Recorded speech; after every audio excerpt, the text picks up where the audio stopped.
So guys, selamat datang ke SRTV. So perkongsian kali ini aku ingin bercerita mengenai satu interview yang telah dilakukan oleh The Star terhadap Stu lah, mengenai apa yang telah beliau lalui di sepanjang sebelum berubahnya saingan Liga Super ni, dan seterusnya ada juga dicatatkan di sini yang KPI Sabah FC mengenai saingan Liga Super season ni dan apa yang cuba mereka kecapi. So actually news ni lama sudah dikeluarkan pada 18 Julai 2025.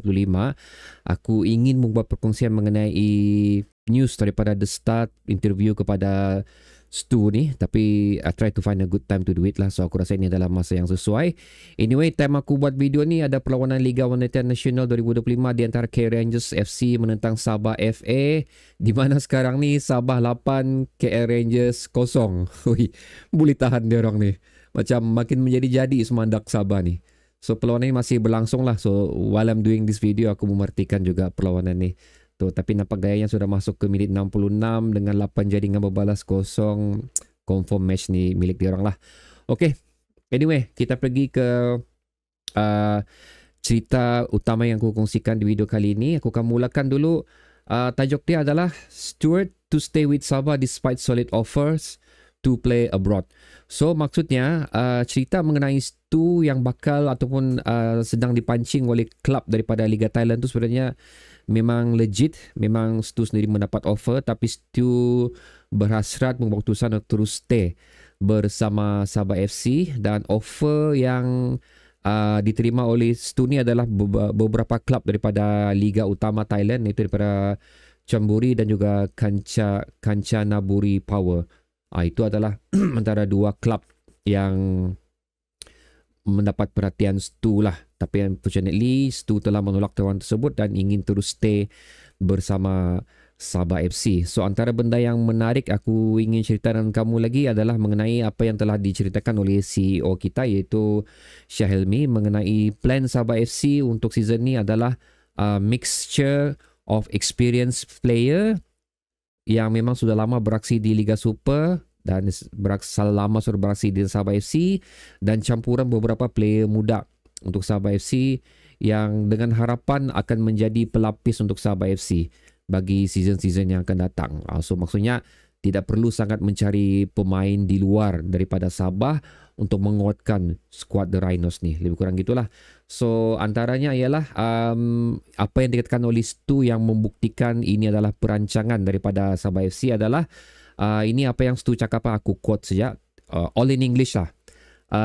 In the past, I was the younger player learning from the older ones. Now, it's my turn to give back, to guide the younger lads and share what I've learned over the years.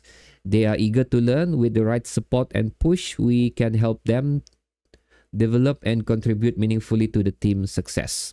So, ini adalah antara benda yang telah awal lagi aku kongsikan di video SRTB ni mengenai perancangan Sabah FC untuk mengenalkan ubi-ubi muda atau bakat-bakat tempatan untuk beraksi di saingan Liga Super. Finally lah dikatakan begitu, adalah merupakan satu langkah yang bijak, dan benda ni bukan sahaja tanggungjawab coach untuk develop player-player muda Sabah FC ni.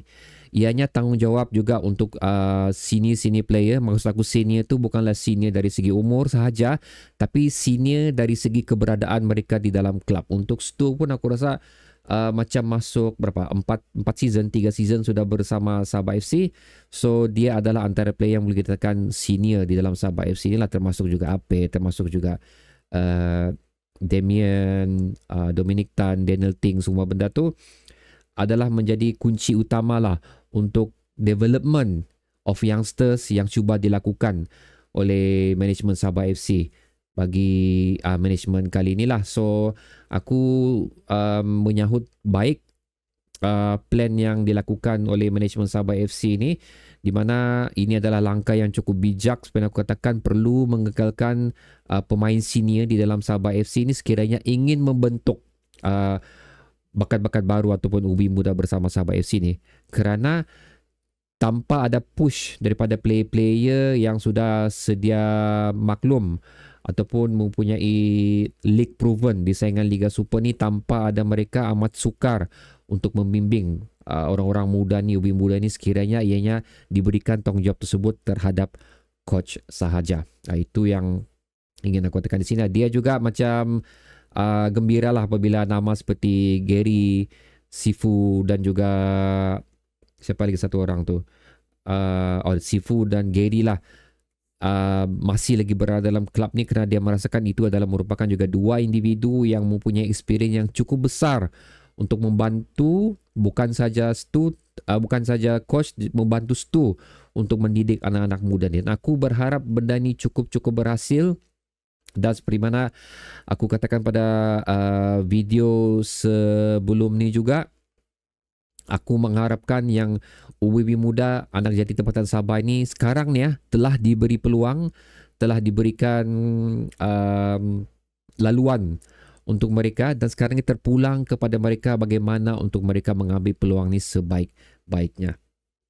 Terpulang kepada mereka saja sekarang ni lah. Aku mengharapkan mereka mengambil peluang ni dengan sebaik-baiknya lah. Dan seterusnya, benda yang aku rasa agak penting untuk aku share kepada kamu, kerana ini lebih mengatakan tentang KPI Sabah FC.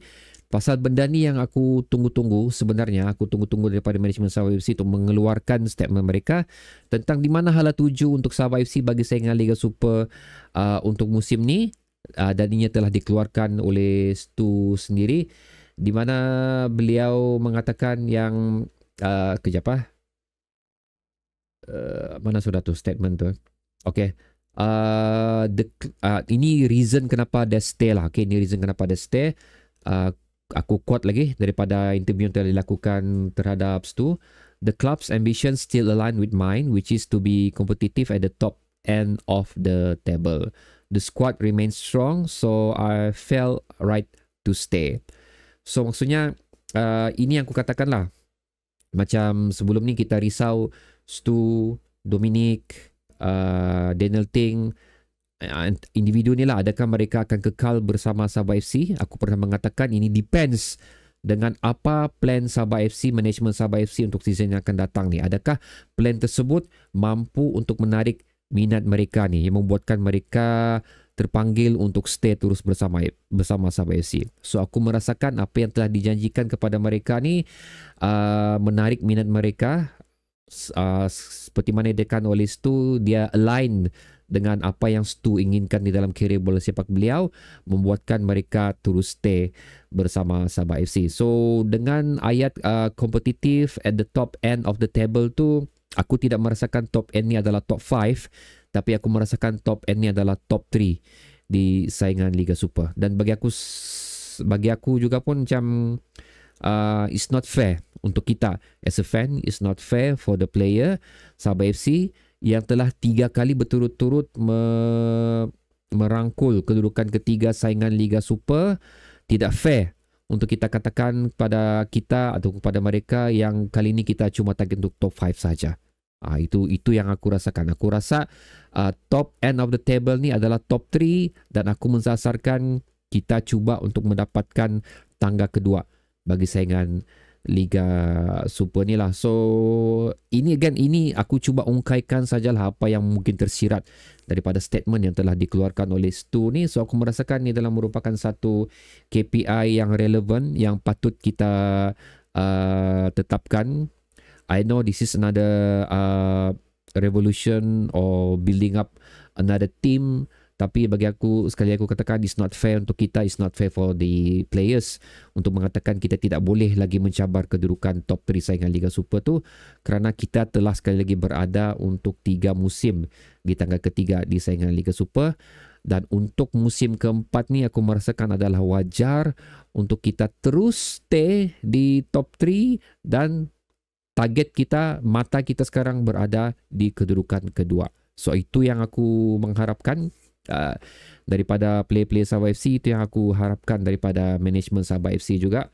Dan aku macam masih terbuka lah untuk melihat preparation dia orang ni. Seperti aku tekan pada video sebelum ni, sebelum aku keluarkan video yang sebelum ni aku tekan aku neutral my feeling balik tentang keputusan 8-2 tu. So aku kira macam mau buka lembaran baru dan memberi kepercayaan kepada player dan juga manajemen Sabah FC tentang preparation mereka untuk saingan Liga Super yang akan datang ni lah. Jadi penting aku keluarkan video ni pasal selepas ni aku akan membuat beberapa siri video lagi berdasarkan apa statement yang dikeluarkan dan interview yang telah dilakukan terhadap Stu ni daripada The Star ni. So itu adalah macam first step lah untuk aku berikan kepada kamu sebelum aku beralih kepada video-video yang seterusnya. Jadi bagaimana pula pendapat anda tentang interview yang telah dilakukan oleh The Sun terhadap Stu ni? Bagaimana pendapat anda juga mengenai statement yang dikeluarkan oleh Stu?